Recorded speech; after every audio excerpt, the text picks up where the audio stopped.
all life on earth is sacred. I believe that life is sacred. Yeah, I do believe life is sacred because you only get one. I think that life is what you make of it. I think life is sacred. They gave us life for a reason, and we have to fulfill what we have to do in our duty as people. I do believe that life is sacred because I believe you only get one life, on this, on earth, and I believe that, you have to take every moment in sacredly, lovingly. Because you only live once, you might as well make the best of it. Yes, I do believe in life is sacred and that we all have a purpose in life. I actually do believe life is sacred because I just joined the Marines, so therefore I'm actually protecting everyone else's life. Yeah, I believe life's sacred because you don't know how long you're going to be there. A lot of people underestimate it. Being an EMT, I see a lot of things, and it's very hard to watch, but life is a very sacred thing, and you should be blessed that you have it. Every single life is sacred. Each person's life is a gift. And we each possess an intrinsic value. So how do we encourage each other to believe that all life has value and meaning? And that all life should be respected. How do we educate our society that we each bear a responsibility to respect and care for all of God's creations? How do we build a culture of life? That's what we'll be talking about today. Hi everyone, I'm Matt. And I'm Kira, and this is Realfaith TV. The United States Conference of Catholic Bishops Secretariat for Pro-Life Activities pamphlet on respecting life states that our culture's desire to avoid suffering, including sacrifice, hardship, and even inconvenience, leads many to view death as a form of release. Many balk at the personal sacrifice involved in loving and caring for a family member who needs special assistance. Unplanned children are aborted to escape the disruptions and sacrifices entailed in raising a child. And when we can no longer enjoy life the way we once did, like the boxer who couldn't endure a life without crowds chanting her name in the movie $1 Million Baby, death is seen as a way to eliminate psychological suffering. How do we dissuade others to a view that death is a release or a solution to life's overwhelming struggles? And instead encourage them to embrace and protect life. Our Spotlight guest Charlotte believes that building this hope and vision of life begins in us. We will also see what our studio guests have to say about this. But first, let's go back to the teens on the street and find out if they think our culture values and respects life. Let's check it out.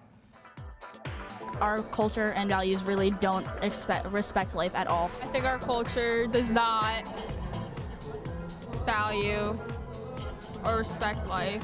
I say for the most part, a lot of people respect life. I think that our culture and general values respect life. I think that there are some things that that don't, like rap lyrics sometimes. Especially like in the mainstream media, like when you get like all these like drunk and people getting like using drugs and stuff like that. If you listen to the rap music nowadays, it's just pretty much disgracing girls and stuff like that, killing me. It's disgraceful. With the media, like magazines, TV, music videos, like all those things. A lot of people robbing people, doing bad things. I know kids that do pot and smoke and don't do anything worth living. They fail school on purpose. All they do is start wars, riots, they hurt people, say bad things. People treat other people bad. They don't respect each other. People need a wake-up call about how important life is. I don't think that our culture respects life because there's so much like racism and hate in the world. I think in order for us to respect each other, we must respect ourselves first. Our Spotlight guest Charlotte feels that in general, our culture does not respect life. She also finds it difficult to be someone who believes in and speaks out for the protection of life. Let's hear Charlotte's story now. Well, of course, all life is very sacred because life is a gift from God. I think people take life for granted every day. I don't think our culture in general values and respects life at all because even on TV, if you look, every other program is about like violence or someone getting hurt, and a lot of people are watching it because sadly like violence just sells. People, they just feed off of it. And even in music, a lot of angry music is what kids are listening to and doesn't put a good message into their head at all. There's a lot of destruction out there, but we gotta be like the builders. We can't be the destroyers. Our Catholic faith teaches us that all life is sacred, no matter how old, how young you are, born or unborn. It's a sacred thing because it's a gift from God. We also believe that life begins at conception and ends at natural death. It's not easy to be pro-life at all, because even in my group of friends, I'm known as the good church girl because I stand up for my beliefs and I say, like, hey, that's not right. You can get judged by a lot of people. There was one time in my youth group when we were we're all like talking about abortion. I spoke up and said, I'm like, oh, abortion is wrong. I don't support abortion at all because it's murder of an innocent child. And my one friend's like, it's not the child's life that you should think about, it's the woman's life. It's their choice if they would keep the child or not. I was taken aback and shocked that this person in my youth group would even say that. I had to think about it. I pray for that person every day that they'll think differently. One choice can change and affect society, or like can change and affect someone else's life. So we have to also basically think of others, or think of the long-term effect and of the issue than think of what's happening now.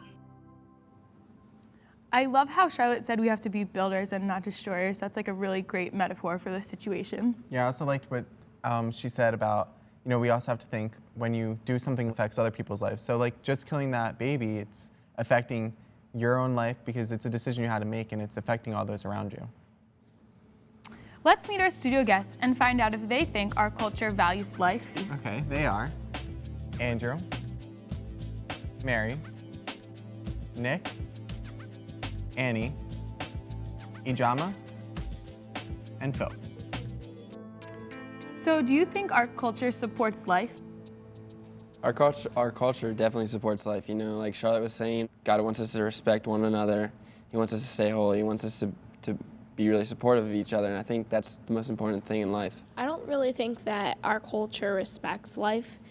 I think people, just take things for granted, and we've kind of been desensitized in a way because like we hear about people killing people, girls having abortions, and it's just like a common thing now, which it should not be. Yeah, I agree. Like I've noticed how like at one point in my life hearing any of that would have been like a huge shock, but now I hear it and it's kind of like normal because it's on TV, it's on the radio so much, and you hear it that, like you said, you get desensitized. It's just like you kind of lose track of it. I also think it depends on what you define as the culture. Like the culture of America may not, but our religious culture, like Andrew said, definitely supports life. Like God created everything lovingly and beautifully, but our American culture, like TV and music and things like that, may not necessarily support that. We also have to remember that the culture of life not only involves topics like abortion or euthanasia, it also includes things like poverty, homelessness, and just respecting human dignity. Yeah, I agree with you. I think that's one of the problems. We don't respect ourselves or the people around us, so that creates a problem or a conflict in our culture. The church asks us to support and embrace life in all of its stages. Right-to-life issues are in the news often and are highly controversial because people have strong opinions about abortion, euthanasia, the death penalty, suicide, stem cell research, and other issues involving life and death decisions. No two people are alike, and thus no two people have exactly the same opinions on every issue. Even though we are young and may still be struggling with these issues, we can find common ground when we draw on patience and compassion to talk about these issues and our feelings. Next, Charlotte tells us about a time when her family helped a couple who was struggling with a difficult choice when they found out their child could be born with a disability. We had close family friends. They were pregnant with a baby. They went in to have tests to see if the baby had any genetic defects or problems. And when they found out that the baby could be born with problems, they contemplated abortion. And our family stood up and said, that's not right. You have to love the baby no matter what, and it's a person. And they had the baby, and now they love that kid, and it's amazing how the turnaround was. They're grateful that every day that they have him. And even when the child was born with special needs, me and my brother and my sister, we were like, it's okay, we'll play with them, we'll make that child feel comfortable. I don't even notice that he's different. It was a very important issue, and I'm glad that me and my family stood up and said that, because now there's another person in the world. It's not just like saying that, hey, that's not right, but I'll help you. I'll help you through it. I'll help you try to understand. Basically, it's support. You have to take action.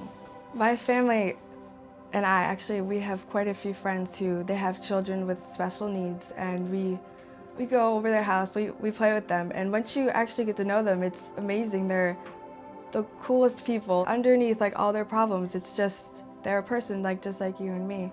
And I think what society and our culture needs to look at is beyond the people's disabilities and beyond everything. We need to just see that they're a person and they need to be respected. And after it all, I realized that no matter who you are, no matter what you look like, no matter what kind of disabilities you may or may not have, we all mean something. We're all important. We're all put on the earth for a purpose, and we're all God's children. I can imagine it took a lot of courage for Charlotte and her family to stand up and speak out against abortion. Yeah, I know exactly what you mean. I mean, abortion is one of those life issues which stirs up some of the most heated debates. It is one of the topics which touch the lives of young people most personally because abortion is very real to us. So have you guys ever been in a position where you felt compelled to or actually did speak out in defense of any life issue? Yeah, I was in my US2 class, and we were talking about court cases, Supreme Court cases, and we were talking about Roe v. Wade, and the whole class was pro-abortion, and I was the only one who was on the other side, and I said, well, you know, it's really a life, and it felt really upsetting to me because my heart sank to the floor. I still remember it, and I instantly prayed to be able to defend and be able to be strong enough to stand up for what I believed in. I've had the same situation where I had to stand up, where at my school there is no life club. So this year I started it, and we're now promoting life in my school through chastity and all other forms of life from conception to death. I went on the March for Life this past year and 2 years before that, and this year I went with my Aunt Rosie, and it's nice to be with a bunch of people that are rooting for the same thing that I am, and it felt really good.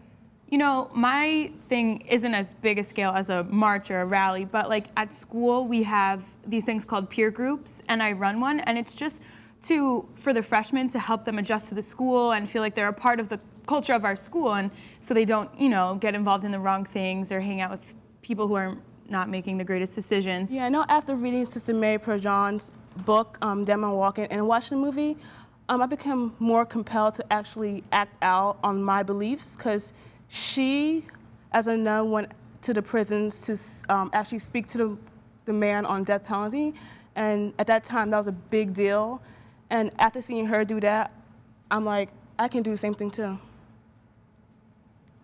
The following is another excerpt from the U.S. Bishop's pamphlet on respecting life. A rich young man asked Jesus, "What good must I do to gain eternal life?" Jesus replied to that, "One must learn to love God and love your neighbor as yourself."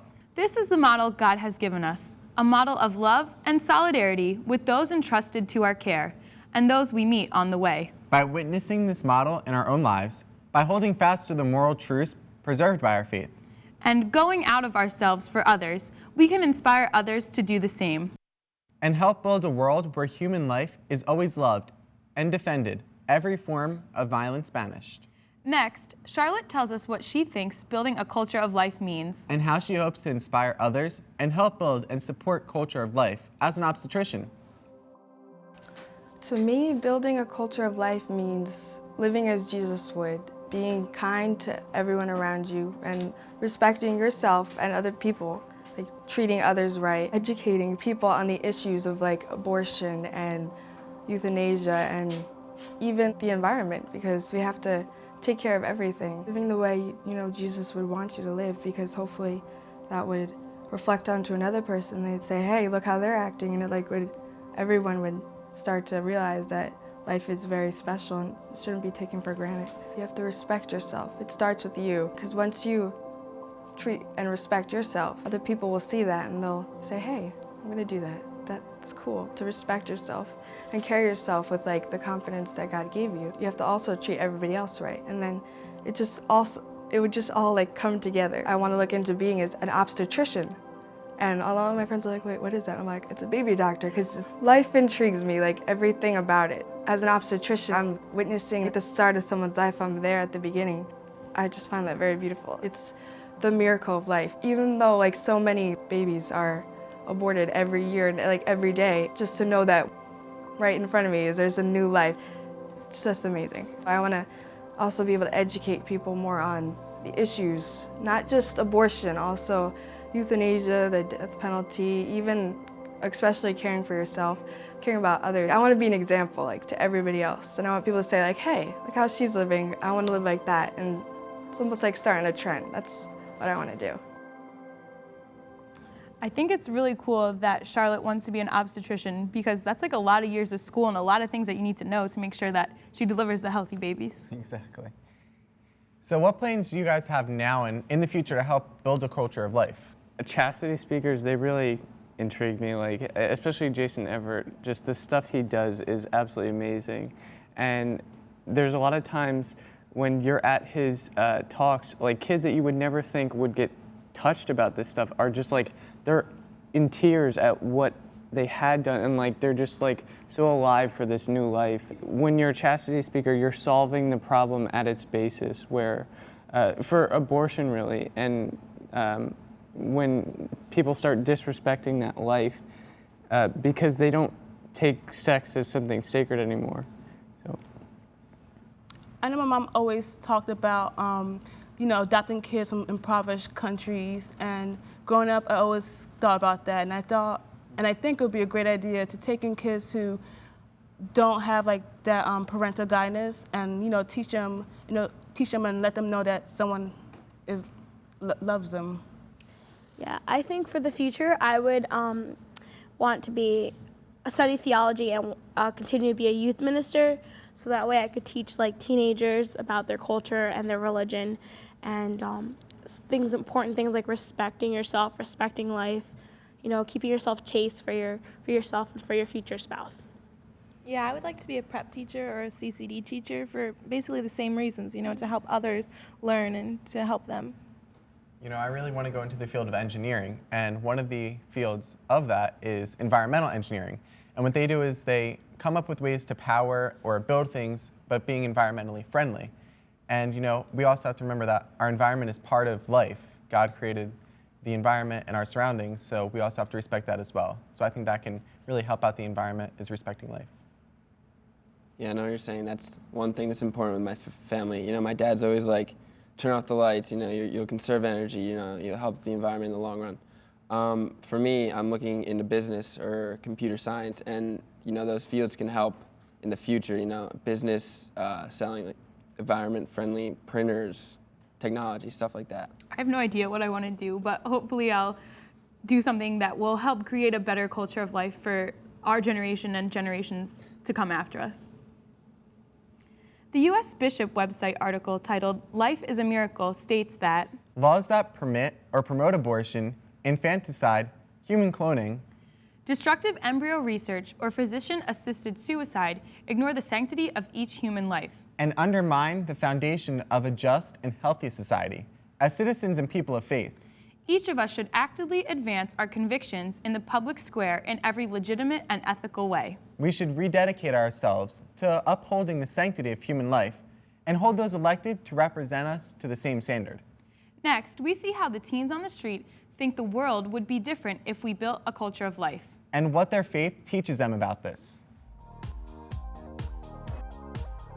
How do you think the world would be different if we were to build up a culture of life, or meaning a respect for ourselves and others and caring for the least among us?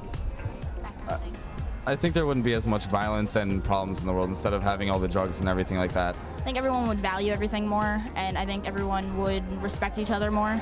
Probably be a lot less violence, because people respected each other more, then they wouldn't get mad at each other as often. I think that the world would be better because everyone respect each other and be nice. I think that life would be perfect if we had the tolerance for everyone. Well, if we respect ourselves more, there'll be less pollution, crime. If someone starts arguing or tries to get into a fist fight or something, just walk the other way. Be nice to each other. Pass on the value of tolerance and equality. They need to have faith in God. Believe in God and make sure you're trying to do the right thing all the time. My faith teaches me to be nice. It pretty much just teaches me to respect all living things, even non-living things. Keep honest, be honest, I guess. Makes me be a better person to myself and everybody else. It teaches me to, be loving, try to be as kind to people as possible, help other people before you help yourself, and, always be there for other people no matter what. You know, I know for me, growing up like as a Catholic and our whole family's Catholic, I was always taught like to respect life and everything. So whenever we get on like issues about life and death, I always get very emotional and stuff like that. So it's kind of hard. There was a catchy term that we learned in my religion class, and it's saying like, we defend life from the womb to the tomb, and all the kids were cracking up about it and kind of making fun of the teacher for saying it, but it's true. Mm-hmm.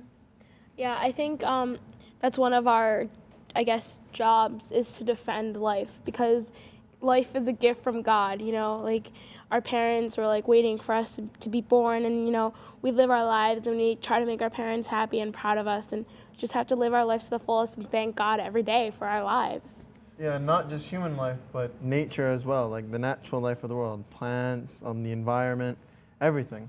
Even like fur, I know my friend and I always say like we won't wear fur because there's so many animals that have to be killed to get the fur to make a jacket or whatever, so we're definitely against that.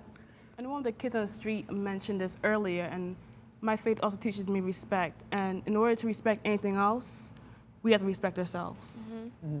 Human life is priceless. It's not a commodity that you can trade or exchange. There is no one like you, and we are all equal, yet amazingly beautiful in God's eyes. We are created out of the extreme love of our Creator, God the Father.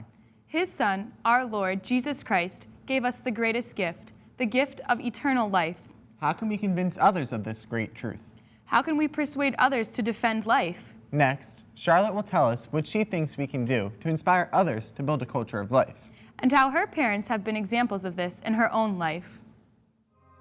What people can do to inspire others to build this culture of life would be educating people on a topic, maybe standing out in your group of friends. When you know that something's wrong and they're saying, oh, well, it's right to do, or you could stand up and say, hey, it's not right. Did you know, like, it could be affected by this or that? We have to pray that our culture will learn to respect life, and we have to take action ourselves. We can't just like sit around and wait. My parents are actually a very good example to me of building a culture of life.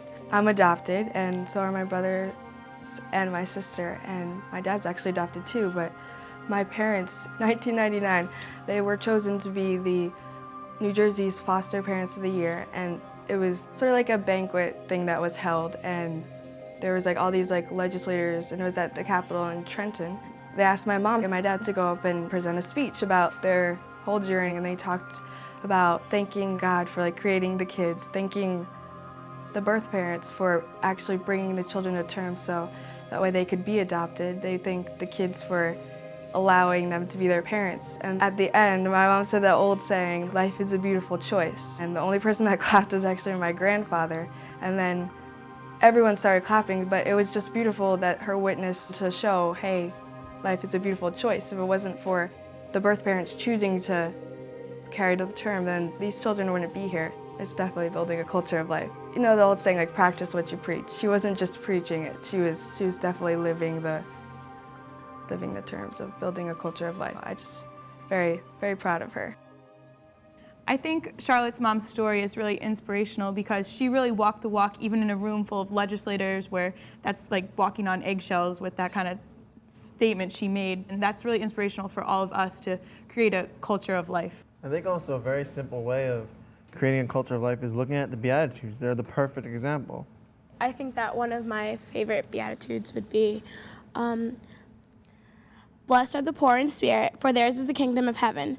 I think that knowing that I might not be like, the most important person, I might not have all this, but the kingdom of heaven, like, God is there waiting for me. The Beatitudes are like really great because they serve as examples of things that we can do like in our own communities to help build a culture of life. Like we may not be senators or lawmakers, but we can create a culture of life in our own communities, and it starts with that, and then it goes out more and more and more. So if we feed the hungry or help donate old clothes or things like that right there helps create a culture of life. Yeah, and one of the Beatitudes is, blessed are those who hunger and thirst for righteousness, for they shall be satisfied. We're thirsting for that righteousness to stand up for what we believe and saying, we all have a right to life. And you may not realize it, but that helping one person or that doing a little bit in your community, it builds up. It's like a ripple effect. It keeps going, and more people do it. The U.S. bishops also write that God created every human life in his image. We can't lose sight that humanity, with all its frailties, injustices, sinfulness, inequalities, and self-serving nature, is sacred because it comes from God. Life is a gift, ours to take care of, not something to throw away. And never to take from another. God calls each of us to safeguard our own lives and also the lives of those in need of assistance, attention, and prayers. Surely, we can do no less than answer his call. So how are you building a culture of life? We'd love to hear from you. Contact us through our website. The address is www.realfaithtv.com. Or you can call us at 609-406-7402. And we'll leave you today with this final thought, again from the United States Catholic bishops. By our Christian example and advocacy for public policies respectful of the human person, we can create a culture which affirms that miracle and glory of every human life. Thanks for watching. We'll see you next time on Real Faith TV. God bless.